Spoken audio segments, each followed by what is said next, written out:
आत्मा परमात्मा का मिलन 6322। इस चैनल का उद्देश्य किसी धर्म ग्रंथ, कथा का या जाति, धर्म, मजहब या किसी विशेष व्यक्ति, संत, महात्माओं की निंदा करना नहीं है, अपितु इस चैनल का उद्देश्य केवल और केवल हमारे गीता ज्ञानदाता भगवान और ब्रह्मा विष्णु शंकर को राक्षस साबित करने वालों के खिलाफ वीडियो लाना है। मेरा सहयोग करने के लिए मेरा चैनल आत्मा परमात्मा का मिलन 6322 सब्सक्राइब करें। जो अमर है, तो जब भोले बाबा कालों के भी काल महाकाल हैं जी तो एक प्रकरण आता है शिव पुराण में जी। भस्मासुर का। अच्छा भस्मासुर एक भस्मागिरी नाम का एक भगत था, इन्हीं का उपासक था। जी तो वो एक तपस्या कर रहा था, किसी जी। भी कारण से उसके पास एक भस्म खड़ा आ गया हाथ में। जी। उसके बाद ये कहता है कि भोले बाबा अब आप हो जाओ सावधान, मैं आपकी पत्नी को पत्नी बनाऊंगा। अच्छा। हाँ, और तुम्हें भस्म करूंगा।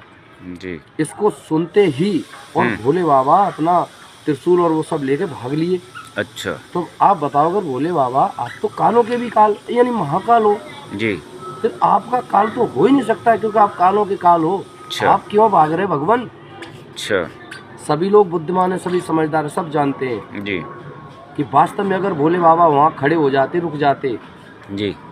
भस्मासुर वास्तव में उनका वध कर देता, भस्म हो जाते वो भस्म खड़े से। अच्छा। जब यही भाग रहे हैं तो यहाँ से सिद्ध हो रहा है कि ये भगवान नहीं है, ये वो अमर परमात्मा नहीं है।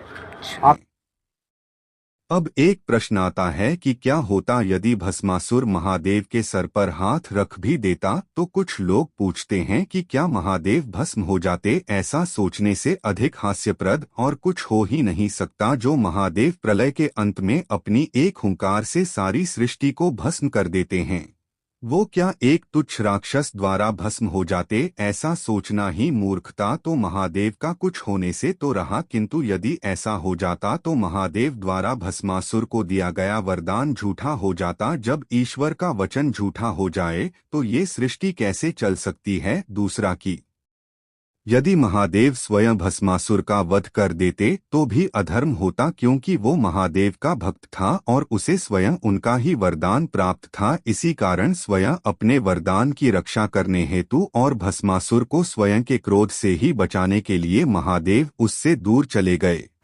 अब जाइए, भगवान शंकर जी अविनाशी होते तो भागते क्यों? दास नहीं कह रहा, शिवपुराण में दिखाऊंगा आपको। शिवपुराण में लिखा है, इनकी जीवनी में लिखा, भगवानों की में। धर्म ग्रंथों के हिसाब से बात की जाए तो भस्मासुर को भस्म करने के लिए मोहिनी बन, माता पार्वती बन और ब्राह्मण बन भस्म किसने किया था? आगे वीडियो में देखिए, सुने और पढ़े। एक और कथा के अनुसार भस्मासुर की उत्पत्ति महादेव के शरीर पर लिपटी भस्म से हुई थी। महादेव द्वारा वरदान पाने के बाद वो उसका दुरुपयोग करने की सोचने लगा। तब श्रीहरि एक ब्राह्मण का वेश बनाकर उसके पास आए और कहा कि महादेव तो औघड़दानी हैं, उनकी बात का क्या भरोसा? पहले स्वयं अपने सर पर हाथ रखकर देख तो लो कि उन्होंने सही में वरदान दिया भी है या नहीं। उनकी बातों में आकर भस्मासुर ने अपने सर पर हाथ रखा और भस्म हो गया।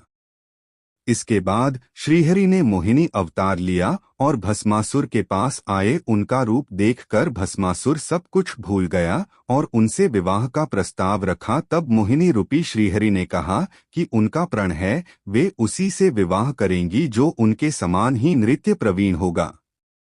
भस्मासुर को नृत्य करना आता नहीं था, तब उसने मोहिनी से ही प्रार्थना की कि वे उन्हें नृत्य सिखाएं। मोहिनी मान गई। भगवान विष्णु ने पार्वती रूप बनाया, वहां प्रकट हो गए, उसने दूर तक दिख गए। 10 पाठ पढ़ा। अब पुण्यात्मा वो तो आगे जाके भगवान आए, पूर्ण परमात्मा, पार्वती रूप बनाया। क्या श्री विष्णु मोहिनी बना था? क्या श्री विष्णु ब्राह्मण बना था? क्या श्री विष्णु माता पार्वती बना था? या फिर कबीर देव माता पार्वती बना था? इन सब बातों में से कौन सी सच मानोगे आप लोग? हिंदू धर्म के अनुसार शंकर भगवान शिव की आत्मा अमर है, क्योंकि आत्मा न तो जन्मती है और न ही मरती है, बल्कि यह अनंत और अविनाशी है। विस्तार से समझते हैं आत्मा की अमरता। हिंदू धर्म में आत्मा को अमर माना जाता है, जो न तो जन्मती है और नहीं मरती है। पुनर्जन्म जब शरीर की मृत्यु होती है तो आत्मा नए शरीर में जन्म लेती है, जिसे पुनर्जन्म कहा जाता ये है। बैठा है तो ये अंतर्यामी भी खाक थे, ये ब्रह्मा, ये विष्णु शंकर भगवान के अंतर्यामी थे ये। और इनको मृत्युंजय कालज सर्वेश्वर अजरो अमर है, ये महिमा गाया करते हमारे आचार्य शंकराचार्य, ये नकली गुरु। अगर ये अविनाशी होता तो भस्मागिरी का आगे भागता क्यों? जब भस्मागिरी ने कहा कि बोले होशियार आ लिया हूं, तुझे मारूंगा, पार्वती को पत्नी बनाऊंगा, भगवान शिव ने खड़ी डांग ठोक दी, फुल स्पीड तो भाग लिया डर के, ताकि तो कसाई आ गया, सचमुच इसने तो आंख बदल गया एकदम। आगे आगे भगवान और पीछे पीछे पुजारी, 10 पाठ पाट्या अपना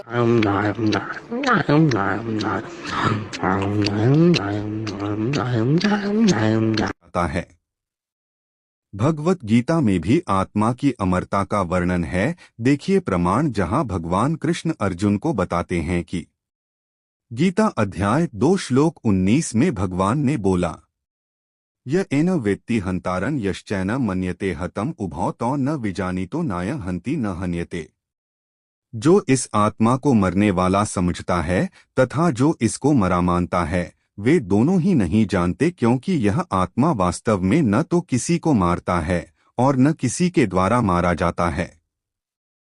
गीता अध्याय 2 श्लोक 20 में भगवान ने बोला, न जायते म्रियते वा कदाचिन नाय भूत्वा भविता वा न भूय अजो नित्य शाश्वतोयम पुराणो न हन्यते हन्यमाने शरीरे।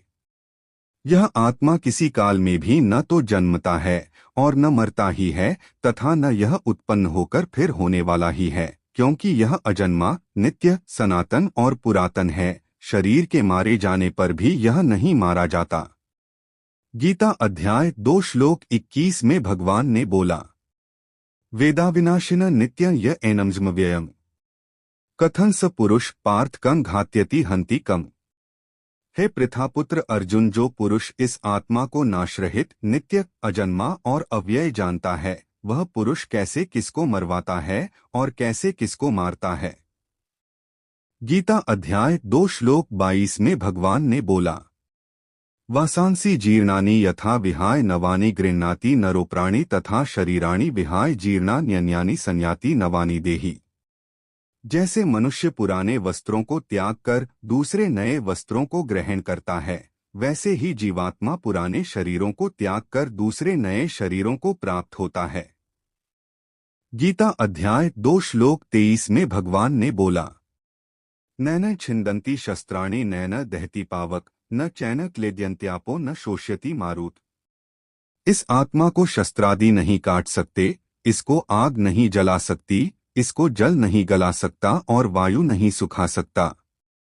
गीता अध्याय 2 श्लोक 24 में भगवान ने बोला, अच्छेद्योयम दाहरोयम क्लेद्यो शोष्य एव च नित्य सर्वगत स्थाणुर्चलोयं सनातन। क्योंकि यह आत्मा अच्छेद्य है, यह आत्मा अदाहरा, अक्लेद्य और निसंदेह अशोष्य है, तथा यह आत्मा नित्य, सर्वव्यापी, अचल, स्थिर रहने वाला और सनातन है। तो अब आप ही फैसला कीजिए, जब भगवान ने श्रीमद्भागवत गीता में मनुष्य की आत्मा को अजर अमर अविनाशी बताया है, तो शिव और शंकर की आत्मा कैसे नष्ट हो सकती है और संयम गीता ज्ञानदाता की आत्मा कैसे नष्ट हो सकती है। शिव की स्थिति शिव को सृष्टि के आरंभ से ही माना गया है और सृष्टि के अंत के बाद भी शिव रहेंगे, यानी शिव आदि और अनंत हैं। अमरता का अर्थ शिव को अजरमर माना जाता है, जिसका अर्थ है कि उनकी आत्मा का कभी अंत नहीं होगा।